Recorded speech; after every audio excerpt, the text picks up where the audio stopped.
Okay. While my Samsung S22 is charging up, I'm going to give a brief overview of the equipment we'll be looking at today. Primarily, this is going to be about my effort to use the Shure SM11 on my phone. So ultimately, if I'm going to use it, I really need to use something like this Zoom U22. This works well. As you can see, it's sort of big.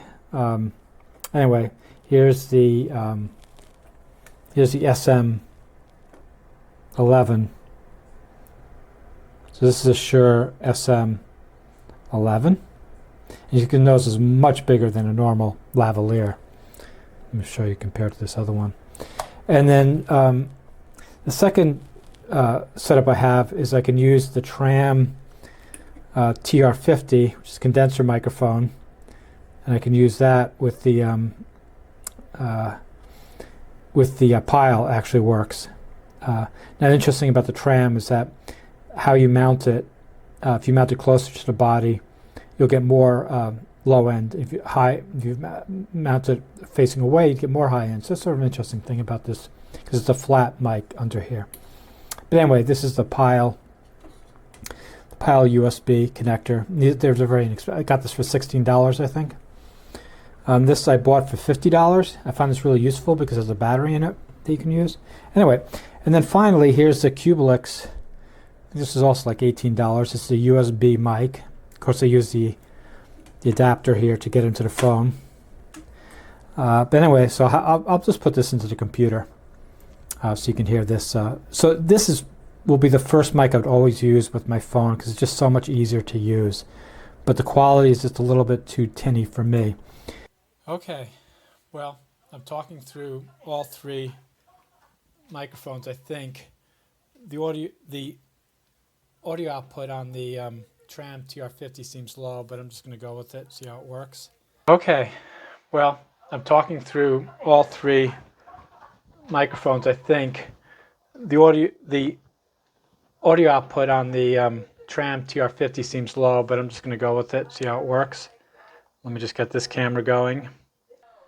Okay, well, I'm talking through all three microphones. I think the audio output on the Tram TR50 seems low, but I'm just going to go with it, see how it works.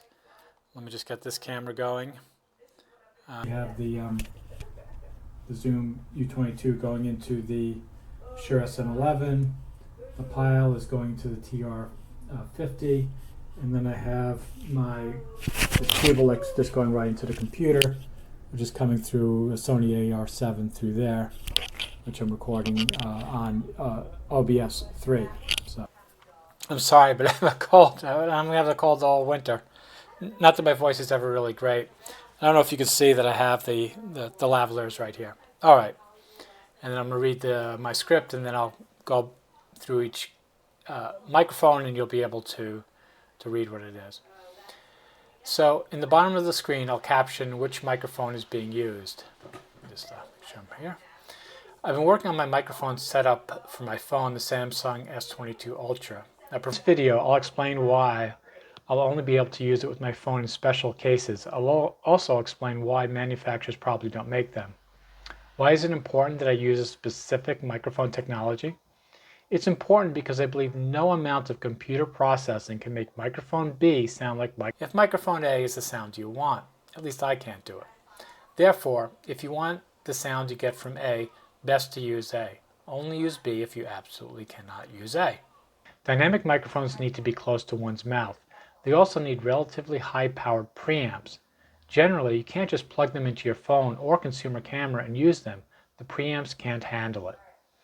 Here is a Shure SM11 dynamic lavalier microphone. It's larger than most lavs.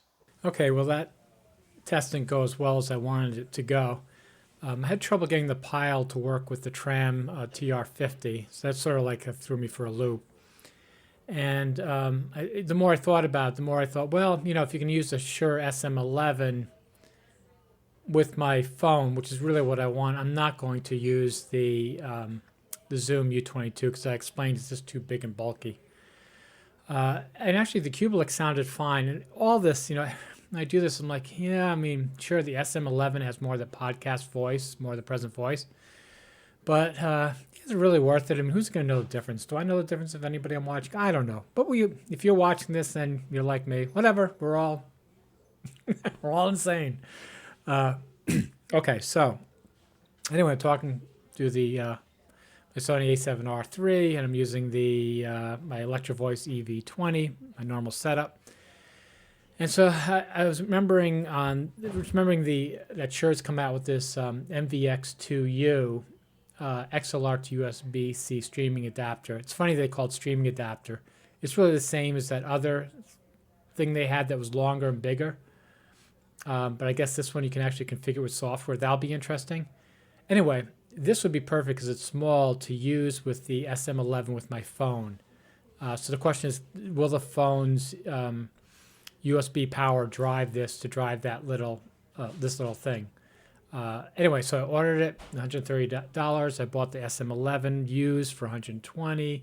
So $250. Is it worth $250 to use the Shure SM11 versus a Cubalix, which again is fine.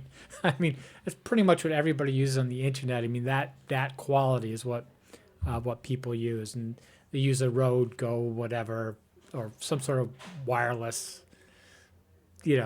set up through Bluetooth, which is even worse. So again, it's all overkill. But once you get down this path, I feel like I have to go there. And my users I've been getting more subscribers, even though I post very rarely. And I think people starting to finally read my 3 types of clipping article, where I finally say that Rode was flat out lying when they're saying that you don't need the gain knob with microphones. It still annoys me to this day. Same thing for, was it Sound Devices, whoever make those. All these people saying the 32-bit float can fix microphone clipping. Anyway, I'll link to the article below. So I think maybe that's why some of you are here. So though some of you are here, you should at least, I don't know, make some more content, because I have been working on this mic thing anyway, even though I just shoot myself in the head about it. The other thing, let me just point out while I'm here, is I canceled my Adobe Cloud whatever account. And normally it's always 50, but I say no, and they come back and say, okay, 30. So every year they come back 30. But this time they didn't. But I'm not going to pay 50. So okay, I'm really going to bite the bullet here, because I know I can use DaVinci Resolve, whatever.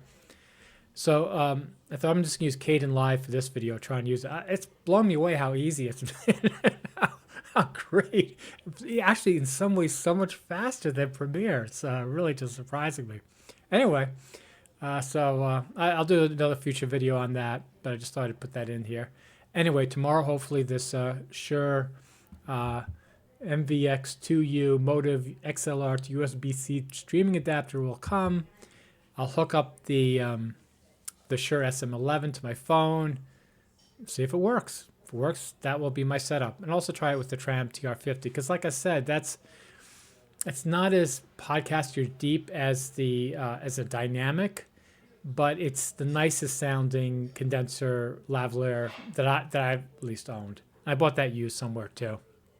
All right, so hopefully be a new video in a few days with talking about the SM11 with adapter. Till then, thanks for watching.